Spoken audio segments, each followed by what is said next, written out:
Hey everyone, thank you so much for joining in. Um, it's always a pleasure to see all of you, and thank you for supporting, thank you for being a part of this, and thank you for supporting sports by being a part of it. We wait for our guest to join in a bit. Until then, I would love to know what everybody is doing. It's just another extension of the lockdown. And I wonder what's going on with all of you and your mental health. Hello, Nizar sir. Thank you for joining in. Hi, Lakhvinder. Thank you for joining in. Hi, Anirudh. Thank you so much.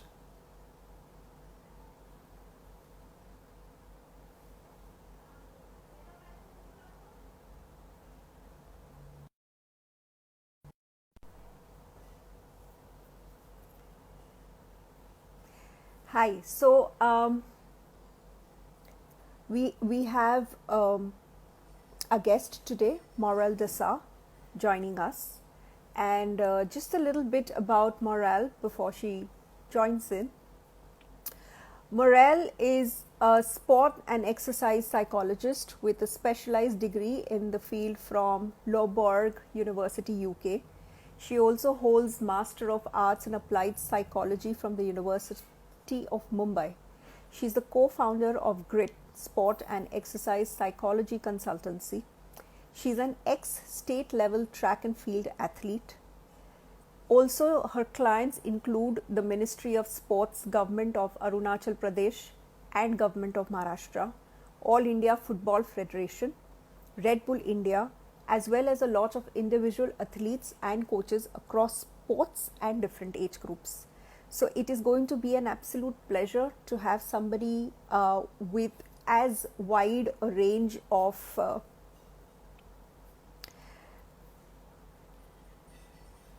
expertise as she does.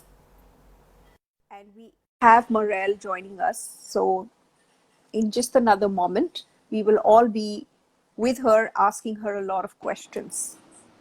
Hi, Morel. Hi, Sonia. Thank you so much for joining us today. Thank you We for are having me. eagerly awaiting speaking to you and having this conversation on one of these most important topics, I would say, which is actually even trending, is mental health.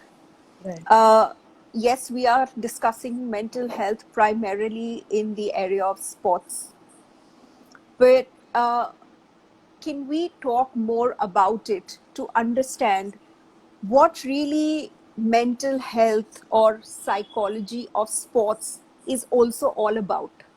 Right.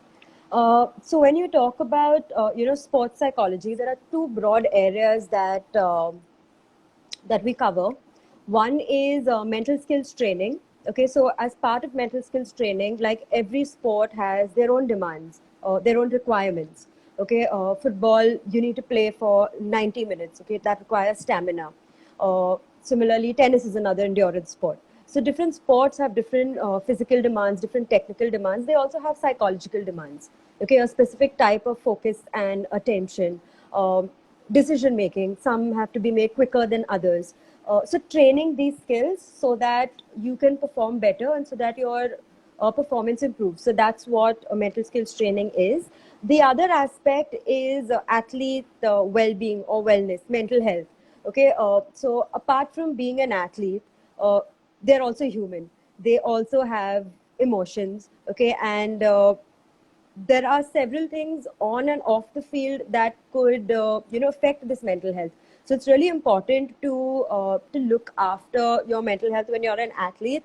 Okay, depression is not unheard of. Anxiety, excessive anxiety is not unheard of. And whether you like it or not, these can interfere with your daily activities. They can interfere with your performance. And so just making sure that the athlete is working on their mental health and they are mentally healthy is really an important part of sport. So these are the two broad areas primarily. Also, I believe competition would become so much more important mentally to kind of understand as a sports person to be a in a competitive environment, to not get undermined by an opponent, to kind of know where you Correct. stand. It is very important, especially for children to start learning, and this is what makes sportsman spirit, right? And Definitely. that is this whole mental aspect of psychology that is now something that we have expertise, we have experts like you to help us with. Correct. Tell me a little about your transition from being a pro athlete yourself into now being a mental coach. How is it different from when you play a sport, and what aspects of it have you been able to put in as a coach of an athlete? Right. So when I was competing, and that was quite a long time ago, something that has stuck with me even today is everyone has bad performances. I did too. Right. And sometimes you just don't understand what goes wrong. You were just not in it. You couldn't perform like you were expected to, or like everyone else was expected to. Everyone else expected you to. And, even after such instances, I always came back to my training, and I always trained harder on the physical aspect, on the technical aspect, assuming that is what is holding me back, without realizing it that I haven't really been training for, the opponents, or facing my opponents, or the people who are going to be watching me. So that, and I understand the importance now. Unfortunately, I didn't have anyone back there to, guide me through this process. And sometimes if coaches are unaware, the only thing they can help you with is by saying, "Focus. Come on, put your head in the game." But no one really tells you how to do that. And I think that's something. That's why that was one of the reasons that I got into sports psychology. Because when I was reading about it, that's something that struck me. If I had something back then, I would have progressed a lot further than what I actually did. So this is an experience that I also share with a lot of my athletes, with a lot of the coaches that I work with. And I think having that personal experience helps me connect with them on a deeper level. So they're more willing to open up and share, because they know that I've been through, similar Right, instances as well. right. It's when you can walk your talk, right? So it's somebody who's coming from that space. So would you like to elaborate a little bit more on how you actually help make that little transition from, like when you say, and we've all heard this with coaches and with probably your other players and supporters and friends saying, it's okay, just focus, just get in the game, you will do well. So at the moment in a tournament, yes, that's the only thing you could do. But how do you actually train for it, say through the year before that most important tournament mentally?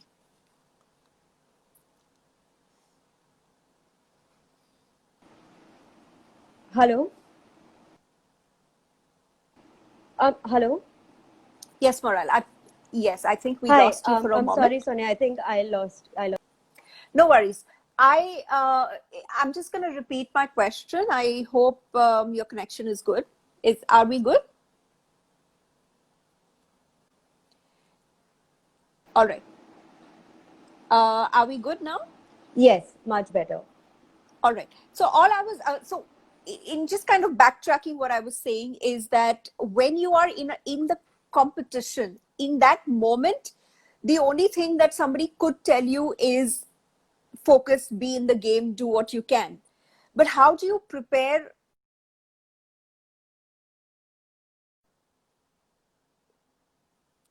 All right. So I think Morel just had a little bit of a problem. I'm gonna uh, wait till we bring her back.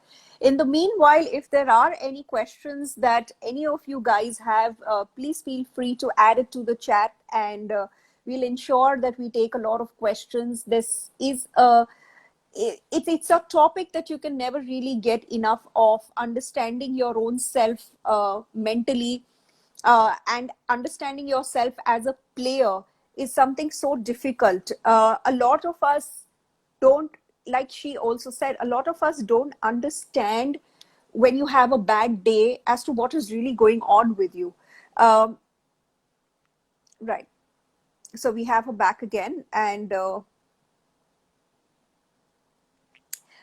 beyond sport fraternity. I'm going to answer that question.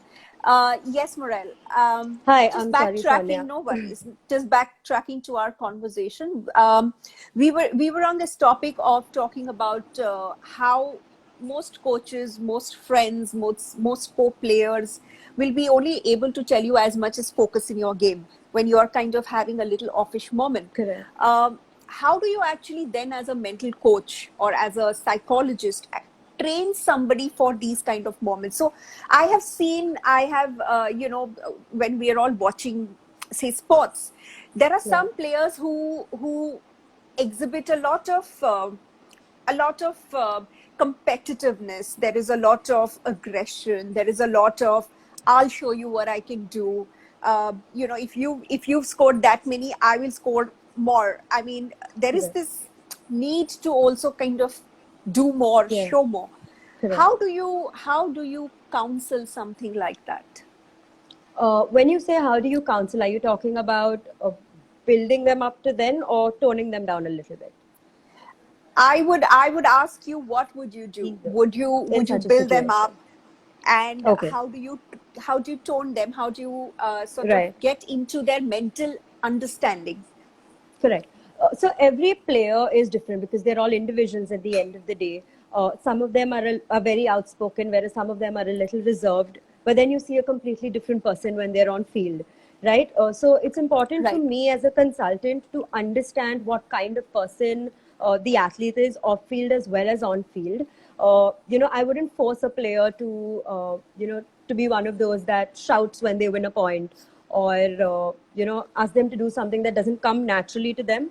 But if they believe that, or if they've seen that, pumping themselves up works for them, then that's a habit that I would build with them. Then I would build their self-talk, and I would help them practice it in simulated sessions, because doing it in a training session is very different from doing it when there are a number of people watching you, when you're a little self-conscious as well, right? On the other hand, there are players who are very expressive, okay, and if that's getting them into trouble, for example, snapping at anyone around them, or banging their racket, or just getting into fights, then in such instances we look at healthier ways of expressing that energy, because there's a lot of energy that's trapped inside them, and because they're unable to express it in a healthy manner, it comes out in a way that might not be socially acceptable, although it works for them, right? So we What look at about ways kids in in which in to a do that. situation like that? I'm sorry. So, what I'm thinking is, what about children? When children are training, when children are learning, when children are even making that switch from being amateurs to pro players, there is a lot of this mental aspect of them, and like you said, a lot of these Definitely. habits that they carry forward with them. And most of the Correct. times, these themselves become the point of pain points for them, which does not allow them to actually progress so much. Correct, correct. So when we're working with younger athletes, our model is a lot different from when we're working with elite or professional athletes. Okay, there are different aspects that we would need to work on, especially at the younger age. We begin right at the basics with the skills that would be required to progress through sport, not really perform at an elite level, but to progress through sport. Simple things like developing the right kind of motivation. Sometimes kids are pushed into a particular sport because their parents played it, or because their parents Right, want them to play it, right? So right, developing the right, right kind, and sometimes they're just playing it to please their family, please their parents, or please their right, coach, right? right. So understanding this, and then molding the right kind of motivation, understanding discipline. Okay, what are some of the things that are required of them? And emotions is a very, very important aspect of training kids, because I'm not sure if you've ever attended any of these matches where kids play, and sometimes you have parents coaching on the outlines, and kids just snap back at them, right? It's Right, not right. great to see, but it's just because they have so many emotions at that moment. There's so much that they're dealing with, and they don't know how to express it, and that's how they end up yelling at their parents, or they end up snapping back, or doing something they shouldn't be doing. So that's another very Right. important aspect we work on. Right. And in fact, and that is what is happening to so many of us, whether it's an adult or a child, in the Correct. lockdown. While we are almost coming now to this fag end of it, most of us have kind of reached our threshold. A lot of us have mentally come to this point of maybe not a breakdown as a word, But yes, most Correct. of us have come to this point where it's just kind of getting too much. So now, Definitely. when, say, as a player or as a athlete, as you have spent 2 months in isolation doing your bit, right? You've done all kind of physical activities, you've done your drills, you've done your training, and you've also reached this point of saturation where you say, okay, now what? Like, I've done it all, I have done it enough. Correct. um, because as much as playing sport outside is stimulating, mentally just doing what we are doing in one corner is not as exciting. So Correct. how do you help in a situation like this to Correct. or be a mental coach and something like that? Okay. So the reason why it's gotten to a point for a lot of athletes is because it's a rapid change for them. You know, they are used to being outdoors, like you rightly said, and right now they're stuck indoors. They're forced to live what some may call a sedentary life. You know, not moving out of the house, and they're also used to a routine. They know what they're doing the next day. They know what they're doing the day after that. But right now, there's a huge gap. They don't know what to fill their time with, especially the athletes who might not be going to work or who are not working from home, right? So a routine is very, very important right now. Uh, and I know a lot of people have been saying it, but if you don't follow a routine, it completely throws your biological clock out the window. Right, your sleep will be affected. You will be more irritable. Okay, that will also lead to, you know, what you term could be called a breakdown. Um but so yeah, it affects your emotions, affects your overall health, it affects your immunity. All of this is affected, and I think a routine is the first step to put all of this back into place, right? So that's one. The next thing I could say is really revisit what you're trying to achieve out of this time. When you're on field, they have goals that they set, they know what they're working towards, but indoor they're just kind of going with the flow.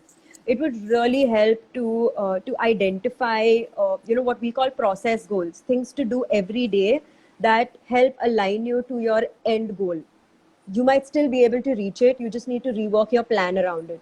So spend some time understanding what are some of the changes you need to change, what are some of the changes you need to make. Maybe you need to do something differently, or you need to factor in more time, to achieve Right, something. And also right, very important, focus on self-care right now. So right, many things athletes don't get to do when they're traveling, when they're competing, and they have tournaments back to back. They have a right, busy training schedule. So get right, more sleep, focus on your nutrition, right, work on your emotions. Like I said, we don't really right, have the time to do that, when we're so busy. right. So I think focusing on all these things is very important right now and really helps tone down that frustration that is, I'm just done with it. I can't do it anymore. So Right. at least Right. one of Yeah. these And three like you things. said, that it's very important right now to sort of self-analyze. But like again, wouldn't it be so much more easier for, say, an adult athlete or an adult player or at whatever level they are playing to do this vis-a-vis the kids? How can somebody who has, say, children who are players or children who are pro players or athletes or parents, how do they bring about this transformation or this kind of a little bit of an awareness in them? Okay. So from experience, what I've come to understand with, the way children are dealing with this, a lot of them don't understand what is happening. They don't understand why they can't go out because they can still see people outdoors. Not all streets are completely empty. So explaining this to kids is very important. And one way of doing it is, so it's a stressful situation, right? And when we're stressed, our body reacts to that stress. We want to do one of two things. We either want to fight the situation or we want to run away from it. And sometimes kids have so much pent up energy that they want to fight the situation, they want to do something. So maybe Right, putting it across to them in that way, or telling them staying indoors is a way of fighting the virus, is a very helpful strategy that I found it to be a very helpful strategy with some of the kids. right, And then from there, asking them to do whatever they can indoors, because if we go outdoors, ABC are the consequences. And right, then it's really important for adults to do this, and it's not impossible to do the same thing with kids. Help them right, understand what they're feeling, create an atmosphere at home where they can talk about what they're feeling. right, Help them right, identify it. Very often they don't know what they're right. feeling. They know that they're frustrated, but they don't know Yes, why, and they don't know how to express yes, that, right? So talking to yes, them yes, about that, helping them right, follow a routine as well. Okay, yes, because kids are a lot more affected by a loss of routine than adults are, right? True. Because True. adults have some understanding on some level maybe, but kids don't in most cases. Right. Keeping them occupied rather than idle, because if they're idle, they spend a lot of time on screen. Training is online, school is online, leisure is Right. online because they're sitting indoors. So I think parents Right. need to find the time to do some of these activities with their kids to sort of pull them away from the screen, at least for a major part of the day when they don't have to be on screen, for Right. compulsory classes. So when you're talking about this mental aspect, I'm very aware. And the last talk that we had our psychologist who had shared with us something about visualization, and Yes. it being such an important mental aspect of any kind of training. Can we speak a little bit more about this and elaborate on what exactly uh, are the benefits of visualization? We have heard Right. so many stories of how people have visualized a certain, especially in chess, because this is something that's kind of Mm-hmm. a lot known then, where you even visualizing every move, and they have been able to beat world class players with something like that for years and months of doing this. Correct. Would you help us with a little bit more, like what is it all about, how do you do it, and especially in this situation when we are all locked down, how do you Correct. mentally go over your games, visualize, so that when you're on the other side of it you could actually make use of it? Correct. So visualization is a skill that can be used all year round, not only because we're in a lockdown, but now that we find ourselves unable to actually go outside, it's also very, very useful. A lot of injured athletes use it to stay in touch with their sport. And Right. why visualization is so effective is because when we visualize, when we use visualization as a skill, there are certain areas of our brain that are activated. All right. And when we're physically doing something, the same part of our brain is activated. So our brain doesn't really know the difference between a physical action and what is visualized, right? However, for that to happen, it needs to be done perfectly, and that takes time. You need to make sure all of your five senses are involved, right? The experience, the visualization experience needs to be so realistic for our brains to not be able to tell what the difference is between Right. visualizing a situation and actually Right. executing a movement in that Right. situation. So that's how it Right. works. Right. Right. And if I may just take a few questions before I ask you Sure. more. Yes. Um, there is a question where someone has, of course, asked how do you get rid of the mental stress at the point of crisis we are going through. We have been able to answer that a little bit. The other question is that sometimes as a coach, or say even sometimes as a parent, what happens is, like, none of us are again the same. Some of us have different ways of expressing our anger, our aggression, and all of it. We still have people, we would still have coaches, whether it's in India or where they may either raise a hand or they may scream or they may shout and expect the player to kind of take it, understand where it is coming from, and get back in the game. um, is that an okay approach? First, we all know it is not, but then is it, how does it play an importance? Sometimes It is it really the only thing that you can do?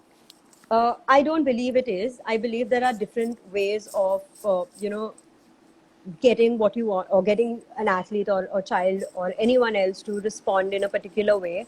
And I really don't think this is very effective because it gives rise to fear. Okay. And when an athlete or a person fears someone, they do it because of that. So uh, Right. the type of motivation to do something is completely external. It's not Hmm. coming from you. It's coming because you have to please someone or because you have to avoid punishment that you're getting from someone, Right. right? Right. And Right. if you want cooperation, if you want athletes to do something that's good for them, you have to tell them why, right? And you have Right. to give them some kind of choice there. I don't mean do whatever you want, but giving them the illusion of choice also is very, very effective, right? Give them an Right. option, ask them what they want to do first, for example, or how they Right. want to do it, right? This is Right. what you need to do. You tell me how we can do it. So get them involved in the decision making process is a much more effective way of going about doing this. Right. So there is another question which kind of pretty much speaks in the same line, is how do you then overcome the stress when there is a lot of expectation while playing? So this is Mm-hmm. again both ways, where there is a lot of expectation as a coach or a parent when they are training and when they are playing, and also as a player when you are on field playing your matches, or say when you're running in your in your competitive zone. How do Yeah. you overcome that stress? So to be very honest, especially if we're working with younger athletes, I really believe that along with the athletes, the parents and coaches also need to come in for consultations. I think it's very, very Right, important, especially right, because a lot of the pressure comes from there, comes from parents, right, comes from coaches. And it's not right, the pressure to perform. Very often it is the pressure to win. Okay, and so right, when athletes are performing, they're performing either to win at all costs or because they don't want to lose. So it's an avoidance approach, right? I'm not doing it because I want to get something. I'm doing it because I want to avoid coming last, right? And that's not right, the healthiest way of doing it, right? right, Like you rightly put it, it leads to stress, it leads to anxiety. Uh, right, for coaches and parents to tell athletes it's okay to make mistakes is very important, right? Only when they try new right, things, only when they make mistakes and they're allowed to make mistakes, they'll be willing to try new things. If not, they'll play a safe game. They won't, put in their all, because what if something goes wrong, right? So right, having that message on the table saying, do your best. It's okay if you make a mistake while doing that, as long as you do your best, works a lot, and that needs to be ingrained right from the athlete is young. And I right, cannot say do your best but then get upset with the athlete for doing their best and losing, right, right? So your right. behavior and your words need to be on the same On the same lines. table, right? So Right. there is another question which says that how does an individual transit from sports to a career after graduation? Is it possible to strike the balance? Okay, and when you talk about career, is that a sport related career or I am assuming it would be something different any than being anything? sports. Yes. Right. So a lot of athletes, if that's what they're doing all through their life, have an identity as an athlete. And if they have a heavy training schedule, they don't have time to do much else. And so a major part of who they are is an athlete. So when that comes to an end, many of them struggle with who am I? I don't know. If not an athlete, who else? So working on building, an identity for themselves works. Working on helping them identify skills that are transferable works. Okay, Right. helping them look outside. So these Right. are the two major areas, and then depending on what the athlete is dealing with, that might differ from person A to person B. But Right. a strong sense of identity is always attached to that athlete part of them, and so Right. helping them look outside of that is important, especially when they're transitioning to a non-sport field. Right. So, if I may ask, what aspects of sports do you see as what really makes a sports person? What are the aspects in a sport, from a sport rather, that actually make them truly a great sporting person? What can make that little transition from being a good player to becoming a great player to actually then becoming a champion? I think resilience, the most important skill, because as you go higher up, and once you're at the elite level, there isn't much of a difference between the person that comes first and the person that comes second. Physical differences are minute, technical differences are minute, but it really is your mind that will set you apart from everyone else. And you might be the best player, and if you're unable to get over your last loss, or you're still up in the air because of your last win, you're going to miss out on paying attention to the current the current moment. And Right. losing your attention or focus at that level for even a short period of time can miss out on a podium finish. So I think resilience, so the ability to come back no matter what, is very, very important for an athlete. That's one of the And most is there, important skills. and I'm so my question here is that, is there a way in which you build your resilience? Is there something that you can do? Is there a way to train for this? There definitely is. No one is born with all of these mental skills. They are shaped by our environment. They are shaped by the interactions we have around us. First home, then school, then our training environment, and then wherever else, our peer group. So the way in which we interact with athletes, the kind of conversations we have with them, can help shape these beliefs or mindsets that we call them, which is a set of beliefs. Okay, and there are two. One is a fixed mindset, believing this is all I am ever going to be. No matter Right. how much I train, this is my skill level and this is Right. all I'm going to be. Whereas there's Right. another set that believes, I can do anything with hard work. I can achieve anything Right. with hard work. And Right. this Right. belief comes with training. You're not born with it. Right. So there is a way of training, and parents and coaches also play a very important role. So it's important to train them in terms of how their Right. interaction affects this mindset as well. Right. So while you're speaking about this, we also have another question that, if I could put it in the way, Definitely. that then a lot of coaches and parents always dealing with these complaints or the stress, or sometimes with players who, let's say they did not get selected, or they did not get the time to, enough time on field, say in a football match or a basketball player where they have substitutes, and they say, okay, we didn't get picked, we didn't get the time, or we were not substituted. So there are a lot of these kind of things also that happen. Yeah. How do you deal with that mental aspect for a player? They could be really good players, but in team spirit, or for that particular game, it may not have been contributive enough to have them on field, but Correct. the player feels rejected.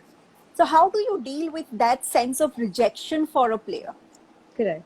So working with the player to develop some sort of team identity is very important here. And every player, the reason this happens is because every player has their own set of goals, their own set of beliefs, right? But we have to make sure that these goals and these beliefs are aligned with the team goal, right? If Right. everyone has different goals, everyone expects different things, the team is going to be Right. all over the place. Okay, at the same Right. time, if it is at the amateur level or the younger level, it's important for coaches also to understand that the aim there is not to win. The aim there Right. is to give players more playing time, so they Right. cannot be substituting the same players over and over again. Okay, even Right. if Right. they believe that they might not Right. contribute as much as the others. But helping Right. players understand why that is, what are some of the areas that they need to develop. And they might not be technical areas, like you said.